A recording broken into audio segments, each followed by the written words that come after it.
And Alexander wept, seeing as he had no more worlds to conquer. A few weeks ago, it was reported that Justin was taken to trial over felony domestic abuse charges. Not long after, Adult Swim cuts ties with Roiland completely. Adult Swim has ended its association with Justin Roiland. Rick and Morty will continue. The talented and dedicated crew are hard at work on season 7. But this video isn't about Justin. This video is about Rick and Morty, and why it's time that it dies. The first bit of Rick and Morty I ever watched was a YouTube clip of the opening scene from the pilot. I had to make a bomb, Morty. I had to create a bomb. What? A bomb? I'm gonna drop it down there and get a whole fresh start. Create a whole fresh start. Season 1 of Rick and Morty took the world by storm, similarly to how Smiling Friends is taking over right now. Okay. What? Oh, I was just saying okay.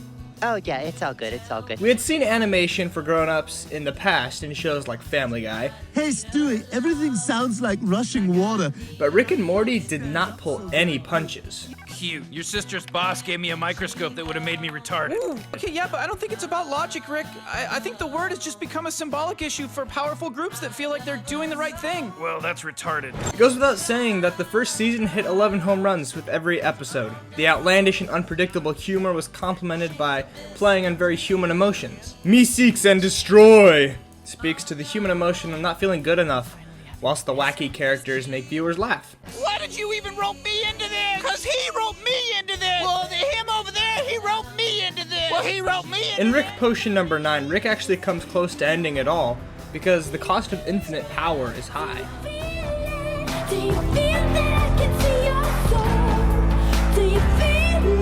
Episode 11 speaks to the common human experience of drowning your sorrows. Rick parties his pain into submission. Morty, do you know what wubba lubba dub dub means? That's just Rick's stupid nonsense catchphrase. It's not nonsense at all. In my people's tongue, it means, I am in great pain. Season 2 brought along more hilarious content, such as Total Recall, when the house is invaded by space parasites, and Morty Night Run, when Jerry is dropped off a literal daycare facility. But what kept fans emotionally invested was the continuation of the down-to-earth plot lines established in the first season. Rick continues to struggle with depression. Excuse me, bartender. Can you make me a dumb grandson pep talk? It's one part lame advice about stuff you know nothing about, and a lot of vodka.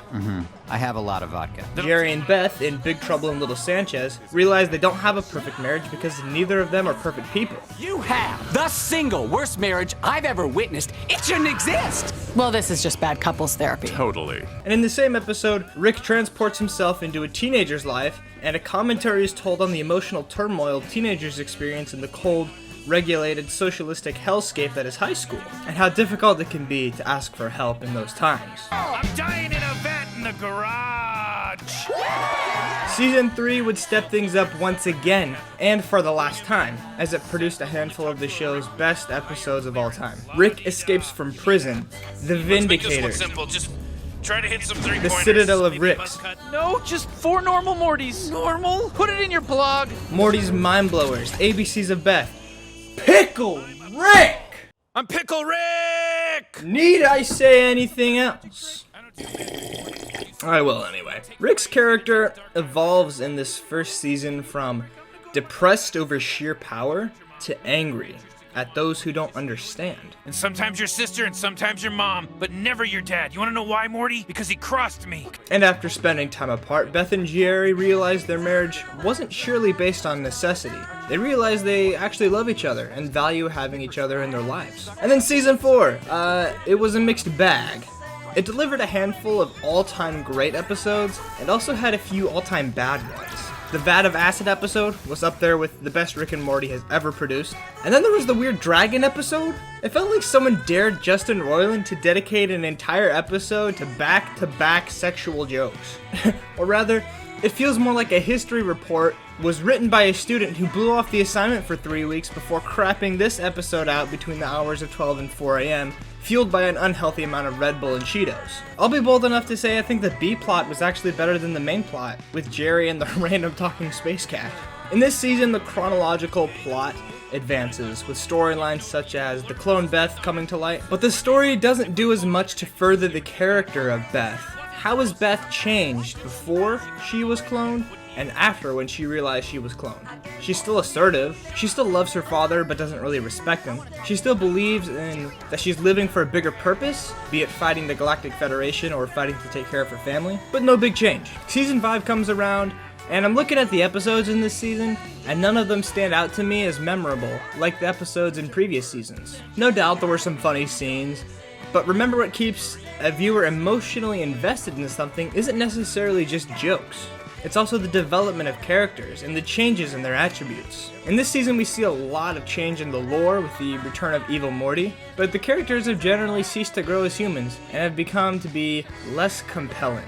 What on earth was the deal with the two crows? How did that serve to add to Rick's character? Are we supposed to find it funny that they'd waste an entire episode on a bit that warrants barely more than a chuckle, complemented by a story that makes no sense? Remember the Planetina episode? At the end, we see a distraught and emotionally drained Morty fall into the arms of his mother. After an experience such as the one Morty went through, where his girlfriend murdered people, wouldn't most people have soft characteristics that would change in their daily life? Not so with Morty. The plots on the surface level have advanced, but the characters did not advance in Season 5. Then Season 6. This is where things got weird. None of the episodes were as funny as the ones in the past. What was the whole dinosaur thing about? The episodes were all self-fulfilling, like an episode of Family Guy. Family Guy episodes often end with the characters coming to a realization about their mistakes and commit to being better, followed by the family member forgiving that person. And when the next episode comes around, it's like none of that ever happened. And we have seen this in TV for years. Yeah, this was not a fruitful endeavor.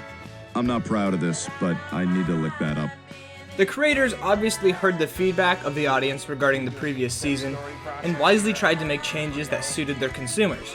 After all, the consumers, the viewers, the fans, pay their salaries. In this episode, we see one of the show's biggest contributors animated into the episode, Dan Harmon, and he begins to actually voice some of his concern on the issue in the episode itself. He explains how fans want to see classic Rick and Morty adventures, and what we saw in Season 6 was his answer to his best interpretation of the question. Needless to say, he got the answer wrong, as the episodes featured adventures that would resolve themselves and the characters ceased to grow and evolve from them. But saying he got the answer wrong is intellectually ignorant, as the question was poorly constructed. We want classic Rick and Morty adventures. I think audience members aren't able to articulate what about a classic Rick and Morty adventure made an episode so good. So I'll try and articulate it here. What made seasons 1 through 3 so amazing was the progression of these characters. Jerry and Beth working through their marriage. Summer starting to be confident despite what the nobodies in her school think of her.